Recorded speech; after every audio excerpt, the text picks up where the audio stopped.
jedhama. Aanaa Gadee Basaasaati. Magaalaa Tiyyoo Geentaraati gan. Saguma jajjabaattee erga waggaa 3 fixxee jetti dhalattee kama miilaan deemte guyyaa wayii biraa deemee akkuma haadhaa nama dhiifadhee deeme. Tasa guyyaa ijoolleen biraa baateeti muukufteetu mana jalaa rafte raasaa raftee galgala yoo angalu haadha beeraatti dhiise. Bee daa'imattiin tante akka malee dhukkubaanii hin raftee naan jennaan rafaa kufaatuma guddattee homaa rakkoon hin jiru jedhee cadhise.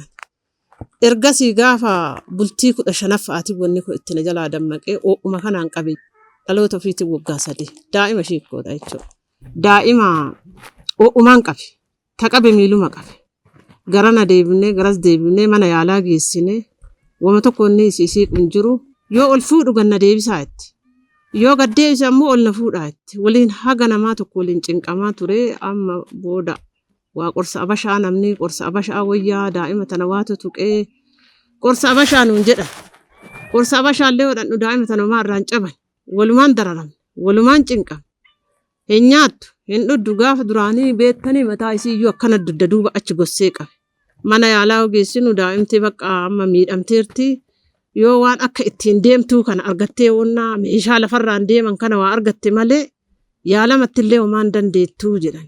Amma gorsa garagaraa muka garagaraa danfisaatii ittiin dhiqaa ganamallee galgalallee ganama subiyyoo lafaa ka'ee ijoollee waa bilcheef hin jedhu waa nyaachisan jedhu isima rabbi qabe tanaan waliin badaa ture badahaatii naman darbitu beeka naman dadhabdu haati udu akka fayyaati kamanarraallee ajjeeseedhu arrabni keenna kun nu dheerata akka malee an kanumallee hin jenne yaa rabbii kiyya waan nafatanteef simatu beeka waan qormaatteef sima beeka daa'ima kana fakkaattu waliin jedhee akkasuma waliin bada kalee kanan miidhamee halkan tokko faa yaa rabbi anamma daa'iman tana irrumaan ajjeese dhee kafare irrumaan ajjeese an jarallee ajjeesin jedhu yaa rabbi baqqaa eeganu ana dararte irrumaan ajjeese rabbiin danda'a nalleen ajjeefne jaralleen ajjeefne ana alhamdulillah waan kana marallee rabbiin nu dabarsee achuma bayee itti deebi'a yoo bayee deebi'u maraa garaan na daaqaa yoo akkana hafuura haa baafattuuf taate baadhadhee lixaanii baadhadhee mana deebisaa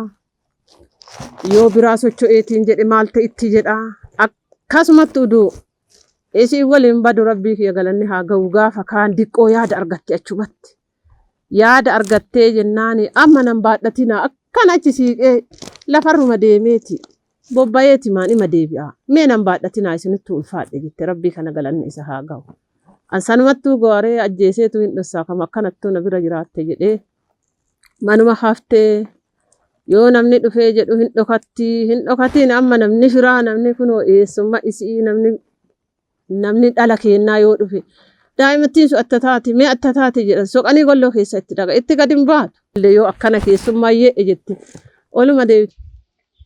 Dhaabbata kennaadhaatitti achitti na argamte tamanatti haftee jettetu manaa gadi naa ba'e jettee namni yoo dhufee jedhu nama dhiyeessu. Amma yoo baanu jechuun gizeen nu dhagamu gizee kaan nafattuu fudhanne yoo akkana sargiin qoqqoba olla'aa jiraatee nu baanee jennu isii manuma gannee deemu. Baadhannee sifinna yoo jennu ayi ijoolleen nattaa kolfitu bara na fiddan na haalaaltu faarisa gootee na fiddanii hin dhaqu jette. Akkasuma yaaddaa ana eega rabbi qabeetiin jedheesi waan tokkollee yaadda hinaatii bakka adeemaa jetti. Amma uduma akkasi jirru rabbii keenna galanni isa haa ga'u mucaa wayii akkanumatti warra dhaabbata kennaa jedhanii meeshaa kana nuu kennanii daa'ima tana rabbiin miila itti nuu godhee gammannee warra baraka'aati. Warra rabbiin ganama itti toleetiin laafaa lafa kufeetiin jedhe lafaa ol qabu wayiiti akkasitti rabbiin galanni haa ga'u daa'ima tana rabbi ol nuu qabee. Akka saniin kun rabbi miilan nuu godhee gaafa kana mucattiin tun ittillee gammanne isiin ta dhokachoo baratti ta nama keessaa adda taate ta balbala malee haadha abbaa malee obboleessa malee nama biraatii waliin argine kana jetteetuma nu harka ceemti maal ceemita rabbi hadha miila sii godhe miila kan keetiin rabbi si deebisee kunoo miila keetii kun gadiin baata waa argita waa dhageetta namaa wal barattaa jenneen gaafa kaa'inni rabbii hin gaye mucattii gaafa kana irraa itti tole. Gaafa kan adaa musliimni gaafa sooma hiiku akkana gammada awwaanqee keessa deemanii nyaatan bichaa arga. Adaa gammachuu hagana ga'u qabnaa. Qara baateen beektu waan tokko argiteen beektu. Akkasiin rabbiin galanni isa haa ga'u. Kana maraayyuu kun rabbii gadi warra dhaabbata kennaattu kana godhe. 17 keessa seenteerti gaafa wilcharii kan argattu jechuudha. Du'allee argiteen beektu, cidhallee argiteen beektu, ebalu du'ee dhageetti malee yoo ollaan waa galanii jedha isiin humna ofii dhabaafuu eessa dhaqxi. Nu barataa jirti. Gammachuu guddaa argattee jirti. Gabbaateetiin namaan wal argitee jirti. Isa jalqaba dura akka kaateen masgiida guyyaa iidaa deemtee dhattee achitti gammachuu isa argitee.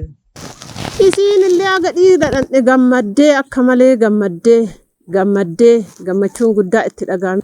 Achi booda tartiiba gaafa meeshaa kana kennuufi waan nyaattu waan dhudhu irraallee kennaniifi sukkaara irraa, duqeetii irraa, zayitii irraa gaduma naqanii akkuma ajaa'ibaa kana kennaniifi booda haa barattu daa'imman tuni barsiisuu barbaannaa eega rabbi lafaa isii ol qabee bakka namni gahu haa geettu jedhanii waamanii amma barumsa barataa jirtu mana kiraa fuudhanii fi gaafuma kaan amma udumanullee niyyama goggoonee nu hiddaa gammachuu tama wilcharii argattee tana goonee warri kun hidda waan guddaa ta'eef rabbi waan guddaa isaanii haa ta'u namaatitti bar'een gaddaa hasaasa nu biraa galchanii baran ammoo nuttuu haa dhiyaattu gara keenya asaa deebitu haa jajjabaattu nullee rabbii gadi hin jajjabeessinaa.